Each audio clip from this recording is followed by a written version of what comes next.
Вие гледате Нова телевизия, вие гледате Събуди се. Събота сутрин е време за една много приятна разходка, за която единственото, което трябва да направите, е да останете пред телевизорите. Къде? Ето го отговорът. Нова болница, нови герои в новия 7-ми сезон на Откраднат живот. Той ще носи името Любовта Лекува. С Християния Червенкова ще се разходим сега из коридорите и кабинетите и операционните на новата болница Света Анастасия. Дни след началото на снимките, 295 епизода, 6 успешни сезона по-късно. Добро утро, Хриси! Добро утро! Точно така, Мира, 6 успешни сезона зад гърба на Откраднат живот, 295 епизода, нова болница, но стари познайници с най-известния доктор в България съм в момента, доцент Банков. Добро утро! Добро утро! Как се чувствате в новия дом? Света Анастасия, ново лого, нова болница. Вие сте нашия гид днес. Как че съм гид? Аз още не съм я познал. Заедно ще се запознаем с болница. Как така не сте? Добре, знам няколко локации. Това е тук... По принцип е лекарски кабинет, не знам, защо пише лаборатория, елате да видим какво има вътре. Ами може би днес е лаборатория, специално за снимките. Те се менят се сетовете по... ето. Хоп. Кой откриваме тук? Обслужващия персонал. И доктор Огнянова, здравейте! Здравейте! Как се чувствате на новото работно място, в новата болница Света Анастасия? Ами, мисля, че ми трябва GPS. Обикалям коридорите, все още не мога да свикна, защото мястото е огромно.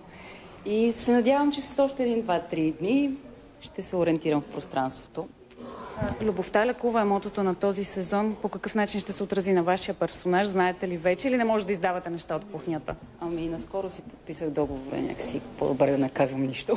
Добре, тайна, пазим в конфиденциалност. С доцент Банков продължаваме нашата обиколка из болница Света Анастасия. На мен ми направи впечатление, че е изключително голяма болницата. Лъскава, модерна. Тук има фитнес. И фитнес има да тренира, да. Това е помещението, което отговаря на заглавието на този сезон. Любовта лекува. Ето тук се лекува любовта. Антистрес терапия тук ще прилагате. На тази лежанка обикновено се прави секс. Ако не достига тя, се придърпва и пейката отстрани.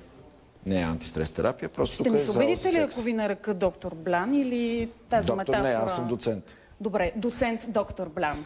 Ако Добре, мога да използвам тази метафора от един друг също сериал. Интересно. Да, този сезон ще има много любов, много извратен секс, който не знам как ще пусна в 8 часа, но мисля, че са се разбрали. Нямам представа. Да.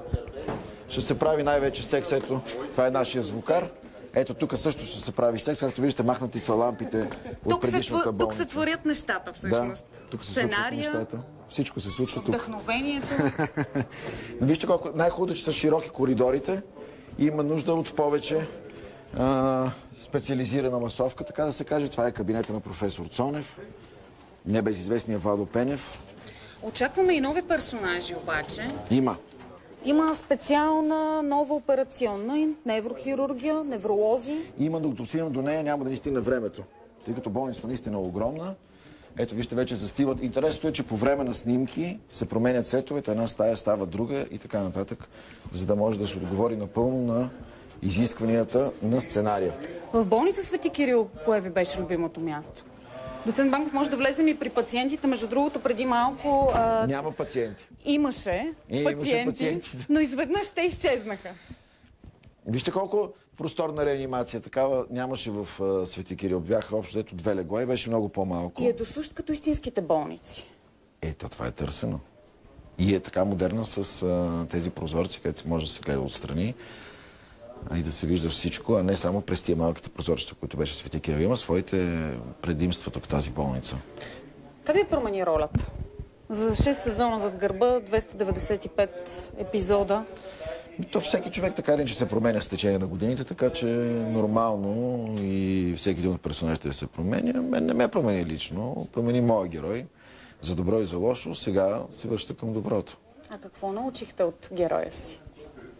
Че нещата се случват, това е стара максима. Не съм сега за пореден път го установявам, че нещата се случват, докато кроим планове. Така че... Ето тук насам не знам какво ме ялате да разгледаме. Хайде! Кабинетче. Може би това ще бъде вашия кабинет? Не, аз нямам кабинет.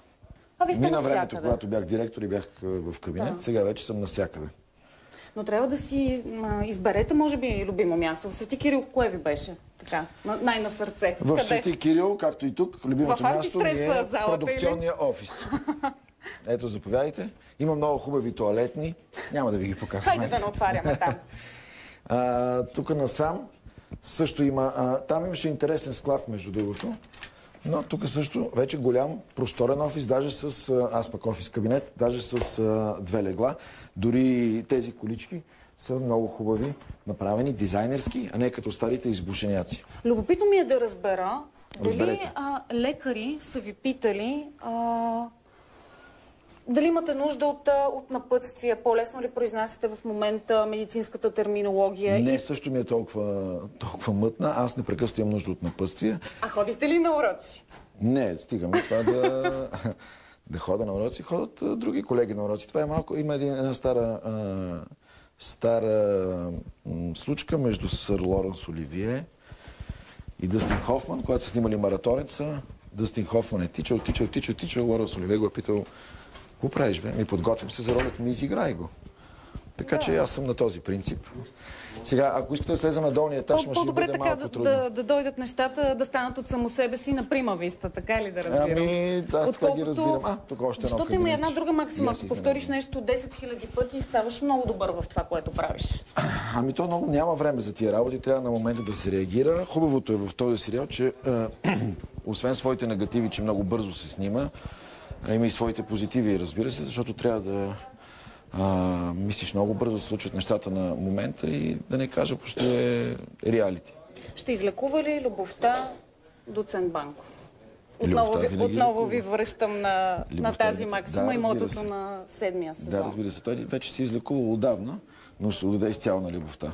А редно ли е лекарите, също както лекуват пациентите с лекарства, с операции, с методите на науката, да влагат и сърце и душа и да лекуват и душите на хората? Доколкото успях да науча през всичките тези снимачни дни, лекарите лекуват с душа, но се опитват да се абстрахират именно от това си усещане, понеже ако се тормозиш за всеки един пациент, ти си самия ще свършиш. Някои от тях свършват. Много ви благодаря за тази ексклюзивна разходка, доцент Банков. Да, времето лети в живия ефир, знаете как, и вие трябва да се подготвяте за снимачен ден. Дълъг снимачен ден. Много благодаря. По телевизията. Вие сте винаги в прайм тайма. Така че нашите зрители да очакват един много, много силен 7-ми сезон на Откраднат живот. Благодаря на Кристия Червенкова, благодаря и на Юлиан Вергов и на екипа на Откраднат живот, които ни разрешиха да влезем в болница Света Анастасия в този наистина напрегнат и динамичен снимачен ден. А на доцент Банков няма да му е лесно, защото очевидно ще трябва да работи с Виктория в новата болница. Ами имаш си сянка, в най-добрия случай. Ще трябва да работи с Виктория от една страна, от друга страна доктор Огнянова. Поздрави и на Ники Грозев. Крадем си още ефирно време. Край. Приключваме.